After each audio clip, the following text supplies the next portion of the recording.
안녕하십니까. 조선일보 경제부의 박사이자 방현철입니다. 시간은 받으면 많이 버는 방현철 박사의 머니머니입니다. 시장 전망, 투자 전략 전문가, 자산운용 전문가, 그리고 증권가의 고수들을 모십니다. 오늘은 신영증권의 김학균 리서치 센터장과 함께 이야기를 나눠보도록 하겠습니다. 안녕하세요. 네, 안녕하십니까?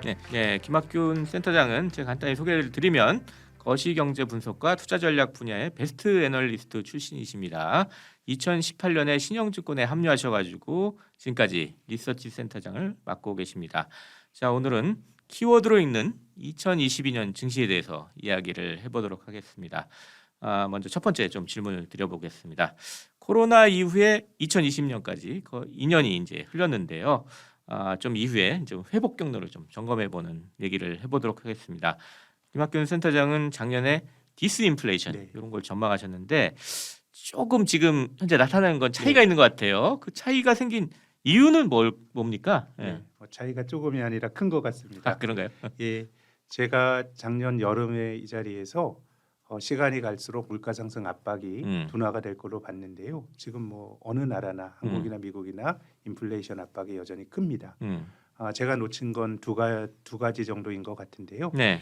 첫 번째는 공급망 병목이 생각보다 오래 지속이 됐던 것 같습니다. 이것이 이제 코로나 자체가 진정이 되지 않은 측면이 크다고 생각이 되는데요. 뭐 말레이시아나 이런 데는 동남아 같은 데는 지금 뭐 공장 가동이 중단이 돼가지고 반도체 후공정 같은 게 잘 안 되면서 좀 차량용 반도체는 아예 뭐 생산이 안 돼서 차를 못 만드는 자동차 생산이 좀 영향을 받고 또 뭐 운임 가격, 컨테이너 운임 가격 이런 것도 굉장히 이제 높기 때문에 이 생각보다 그 코로나로 인한 영향력이 부정적 파급 효과가 크게 나타나면서 공급 병목이 나타났던 게 이제 첫 번째 이유인 것 같고요.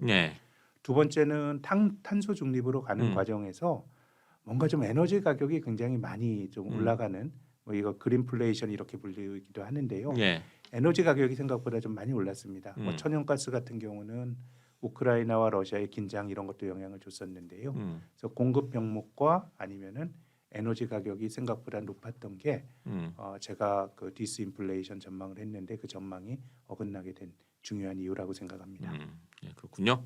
2022년 한국의 거시경제 흐름하고 기업이익의 사이클은 어떻게 좀 전망을 하세요? 예, 뭐 한국뿐만 아니라 거의 모든 나라들이 그렇습니다.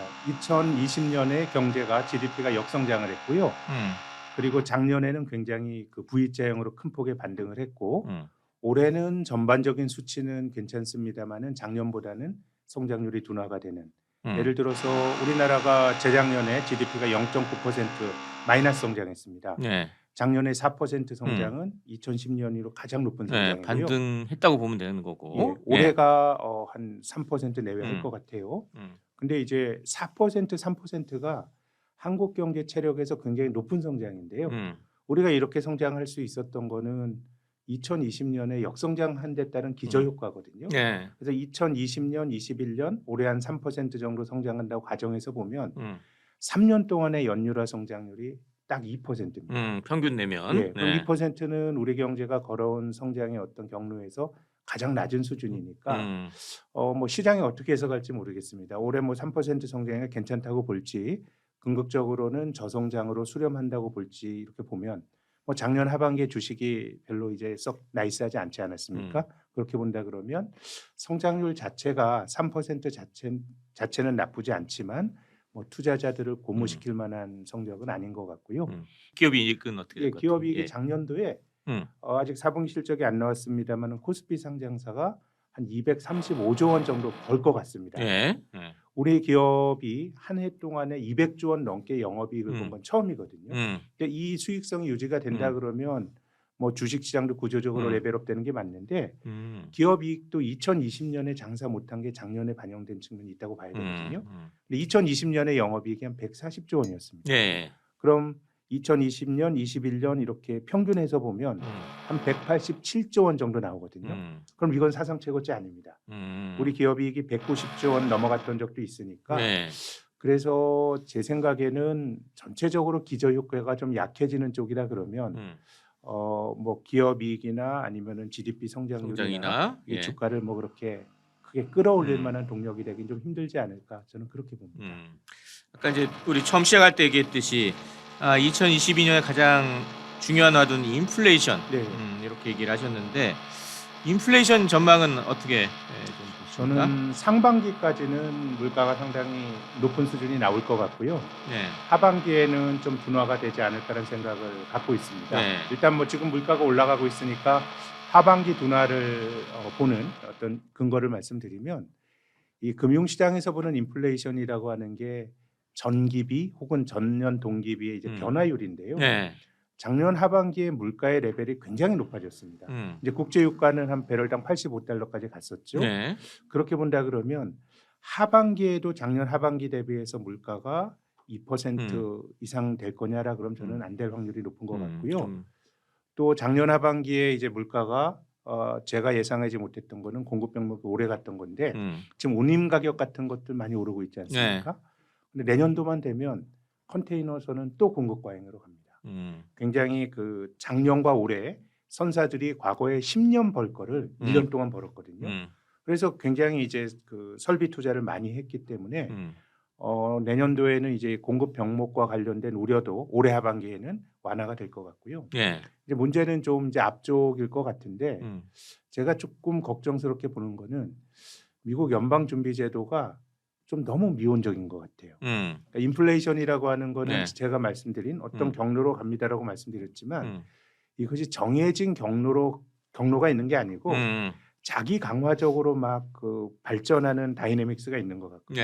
네. 사람들이 물가가 오를 거라고 생각하면 사재기랍니다. 더 오르죠, 그러니까. 더 오르죠. 예. 또 임금이 올라가고 그럼 또 이제 더 올라가는 순환이 만들어지는데 그런 거라 그러면 제 생각엔 미국 연준이 어차피 금리를 좀 올려야 되는 거 아니겠습니까? 작년 코로나 팬데믹 때 제로 금리까지 가고 양적 완화를 했는데 양적 완화 끝내는 테이퍼링은 뭐 3월 말까지 끝내기로 했고 어차피 금리를 올려야 된다 그러면 오히려 그 초반부에 굉장히 강력한 시그널을 주면서 뭔가 인플레이션 기대 심리를 좀 잡아야 되는데 지금은 그런 점에서는 조금 미온적인 것 같아요. 그리고 금융시장 입장에서는 1월, 2월에 물가가 미국이 불안하게 나온다. 그럼 지금 시장의 기대치는 6월의 금리 인상인데 그 시기가 굉장히 저는 당겨질 수도 있다고 보는데 네. 뭐 그런 것들이 올해 상반기에 좀 마찰적인 충격을 불러일으킬 수 있는 요인인 것 같고요. 뭐 하반기에는 뭐 미국 연방준비제도가 긴축을 또 상반기에 어쨌거나 빨리 한다 네. 그러면 물가가 많이 올라가기는 저는 힘들 거다라고 봅니다. 공급망 병목 예상치 못하게 좀 길어졌다 이렇게 말씀하셨는데 이제 올해부터 조금씩 풀리는 기미가 네. 좀 보인다 그러셨는데 뭐 공급망 병목 어차피 풀릴 수밖에 없는 것 같아요. 이 그럼요. 이슈는. 근데 이게 뭐 언제쯤 풀리고 이게 풀리더라도 네. 인플레이션이 계속 될 수 있지 않을까 뭐 이런 전망도 나오는데 이건 어떻게 보시는지. 코로나 자체에 대해서 우리가 모르는 게 많기 때문에요. 네. 지금 뭐 동남아시아나 이런 데는 공장 가동이 안 되니까 음. 반도체 후공정 같은 게 멈추고 그러니까 지금 반도체가 없어서 지금 자동차 차량이 생산이 만들어지지 잘 안 않는 되고. 거니까요. 예. 그래서 우리가 뭐 코로나에 대해서 뭐 인류가 뭐 샅샅이 알지는 못하기 때문에 어느 정도의 불확실성은 뭐 존재한다고 생각이 듭니다만은 그래도 작년보다는 좀 우려가 어쨌든 뭐 객관적으로 백신 접종률도 많이 높아졌고 네. 오미크론이 확산되고 있습니다만은 글로벌하게 보면 치명률 자체가 높은 건 또 아니기 때문에 또 기업들은 돈 벌게 되면 이제 투자를 하게 됩니다. 네. 그런 거라 그러면 이제 뭔가 투자의 효과도 2023년부터는 저는 나올 거라고 생각이 되고요. 네. 그래서 뭐 역시 불확실성이 있습니다만은 올해 시간이 갈수록 하반기로 갈수록 공급 병목에 대한 어떤 우려, 그걸로 인한 물가 상승 압박은 좀 완화될 거라고 생각합니다. 그럼에도 불구하고 하나 좀 계속 뭐 이어지는 사실 질문이지만 아까 말씀하셨듯이 임금이나 네. 뭐 미국에선 또 집세 네. 이런 대로 이제 저기 물가 가격 상승이 전가되면서 이 공급망 병목이 풀려도 계속 인플레가 생길 거다 뭐 이런 얘기를 하는 이게 사람들도 참 있는데 딜레마인 것 같아요. 네, 이건 어떠세요? 이게 이제 진짜 인플레가 생기려면 음, 임금이 올라가야 되거든요. 음, 우리가 70년대의 그 스태그플레이션 시대도 이 미국 노동자들이 가장 강력했던 시대가 70년대였습니다. 그래서 미국의 그 70년대 노동자들의 미국의 임금 상승률이 이제 물가 상승률을 뺀 실질 기준으로 지금보다 4배나 높았거든요. 근데 지금 여기저기서 임금이 올라가고 있다라고 하는 얘기들이 이제 들리고 있죠. 네. 노동 우회 시대가 열렸다 이런 얘기를 하는데 이건 뭐 당위적으로 보면 뭐 좋다 나쁘다 말할 수는 없지만 인플레 관점에서 보면 진짜 이제 인플레이션의 악순환이 생길 수 있는 연결고리인데 근데 지금 저는 그 임금 상승과 인플레이션이 나오기 어렵다고 보는 게요. 지금 미국이 실업률이 떨어지고 있지만 고용률은 잘 안 올라가요. 지금의 기술의 진보라고 하는 게 사람을 많이 필요로 하는 건 아닌 것 같아요.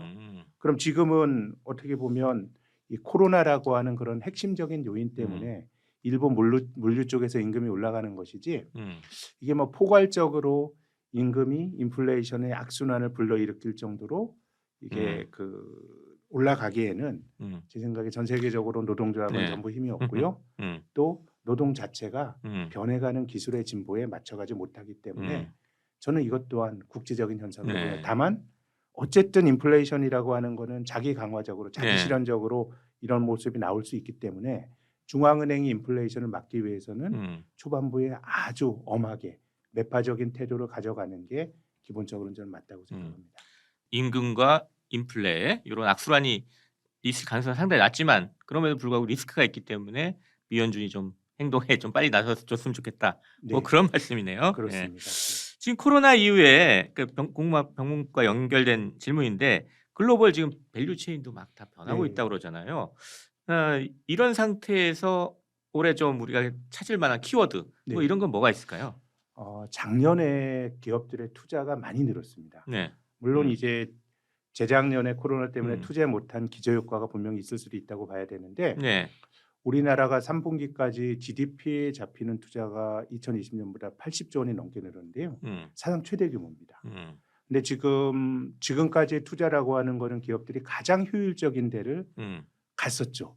중국이 뭐 얼마 전까지만 하더라도 공장 만들기 좋았으니까 네. 중국에 공장을 짓고, 근데 중국의 인건비가 높아지고 사업 환경이 나빠지니까 베트남으로 가고 뭔가 효율적인 곳을 찾아다니는 쪽이었다 그러면 지금의 투자는 어떻게 보면 비효율이 부르는 투자 같습니다. 비효율을 부르는 가장 투자요? 좋은 데로 가는 네. 게 아니고 뭔가 이제 우리나라 기업들이 뭐 미국에 막 그 비메모리 반도체 네. 공장 같은 거 짓잖아요. 공장도 세운다 그러죠 지금. 예, 그게 네. 어떻게 보면 약간 미중 갈등 과정에서의 좀 어떤 정치적 코드들이 좀 있는 것 같고, 그리고 이번에 그 코로나로 인해서 뭔가 글로벌 밸류 체인에서 하나가 삐끗하니까 정말 우리가 지금은 문제가 완화됐지만 마스크 같은 거 네. 가지고도 2020년 봄에는 고생했거든요. 네. 그러다 보니까 내가 직접 하겠다라고 하는 투자 수요가 좀 늘어나는 것 같아요. 네. 가능하면 우리 주변에 짓고 이렇게 생각한다 그러면 저는 글로벌 경제 전체적으로 보면 이거는 효율의 세상, 세계화의 세상에서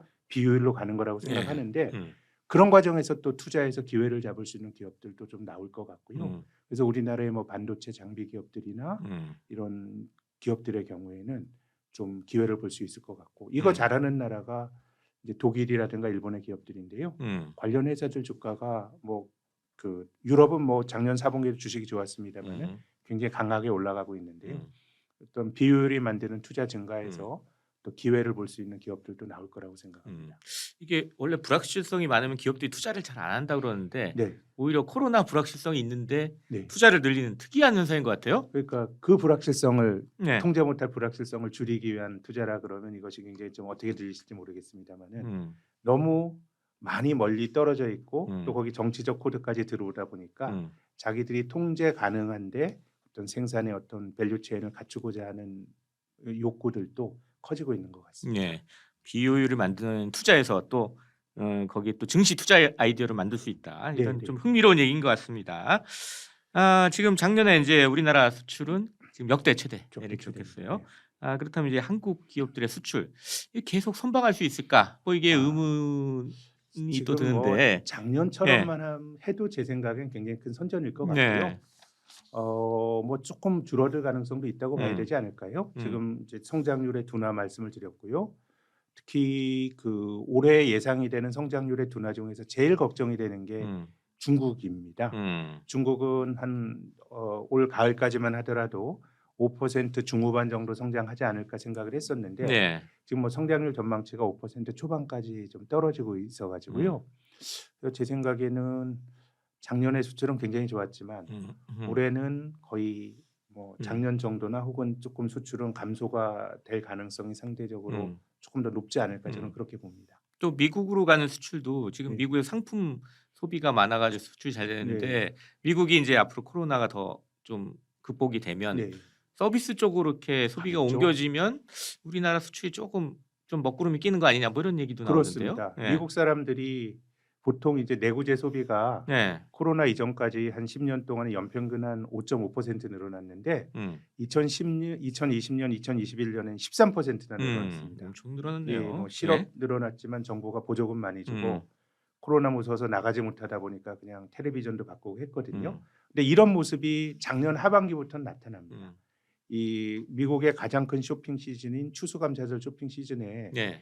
미국 소매업체들 판매 실적이 실제로 역성장을, 그러니까 온라인 매출이 처음으로 역성장을 했거든요. 네, 그랬다는 뉴스가 있어요. 이건 뭐 여러 가지가 네. 해서 가능하지만 이미 뭐 당겨서 텔레비전도 바꾸고 다 사놓은 거거든요. 그렇게 본다 그러면 미국의 내구재 소비의 정점통과 가능성도 뭐 한국이나 뭐 대만과 같은 나라들에게는 저는 부정적인 영향을 줄 거라고 봅니다.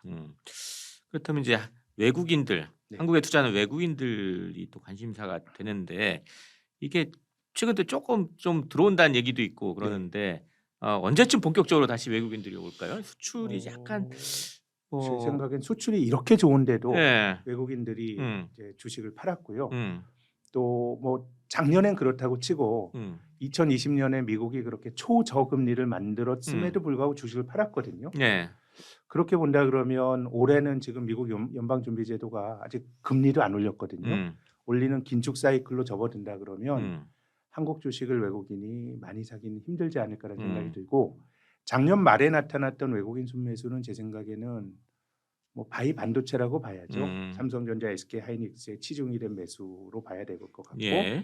그리고 또 구조적으로 외국인들이 한국 증시를 2020년 이후로 계속 외면했던 중요한 이유 중에 하나는 이제 뭐 글로벌 투자가 꼭 한국의 기업이나 주식을 골라서 사는 액티브 투자보다 그냥 뭐 묶음으로 사는 패시브 투자가 뭐 더 훨씬 규모가 커졌는데요. 네.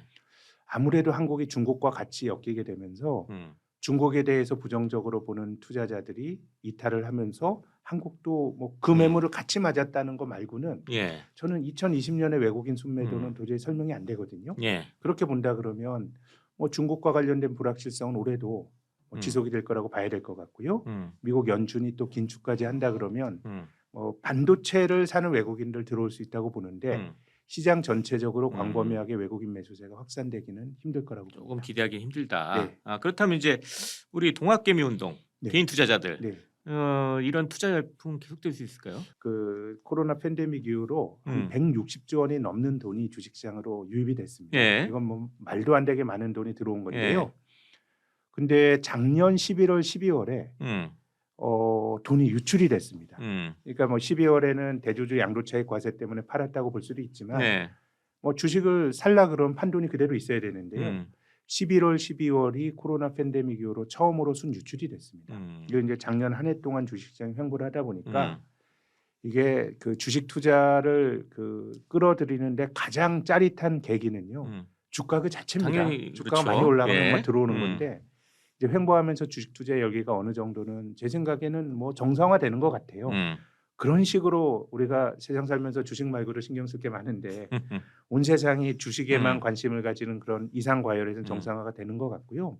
그러면 올해도 개인 투자가 되면 좀 약해질 것 같고, 그러면 외국인도 안 사고 개인도 안 사고 그러면 누가 살 거냐라 그러면 제 생각에는 이제는 좀 주가가 주춤거린다 그러면 연기금 같은 쪽은 주식을 또 기관 많이 사야 투자자들. 되거든요. 예. 그래서 상대적으로 뭐 주식을 많이 끌어올리면서 강력한 매수세가 들어오긴 어렵다고 봅니다만은 전체적으로 기관 투자가들이 또 시장에 조금 조정을 받을 때 나름 또 안전판 역할을 해주는 네. 그런 흐름이 되지 않을까 싶고요. 네. 그래서 뭐 미국의 어떤 긴축이 어느 정도는 좀 마무리가 되어야 외국인들이 귀환하지 않을까라는 생각입니다. 예.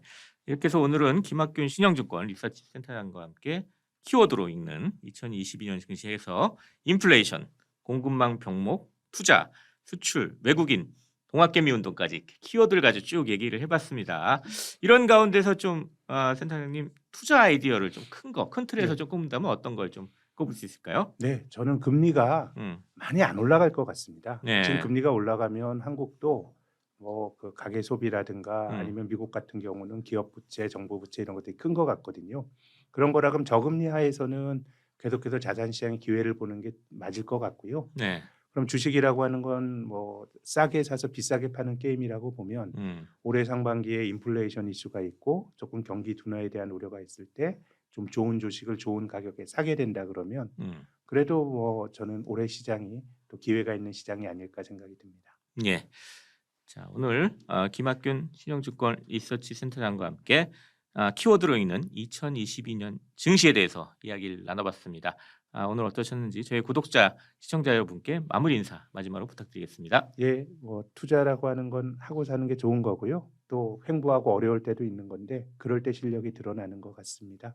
그래서 늘 우리 투자하고 살아야 될 운명이라고 생각하는 보통 사람의 경우는 그래서 올해 투자에 좋은 성과 있으시기를 기원드립니다. 네, 감사합니다. 지금까지 함께해 주신 김학균 신영증권 리서치 센터장 그리고 저는 조선일보 경제부의 박사기자 방현철이었습니다. 그럼 다음 시간에 또 뵙도록 하겠습니다. 감사합니다.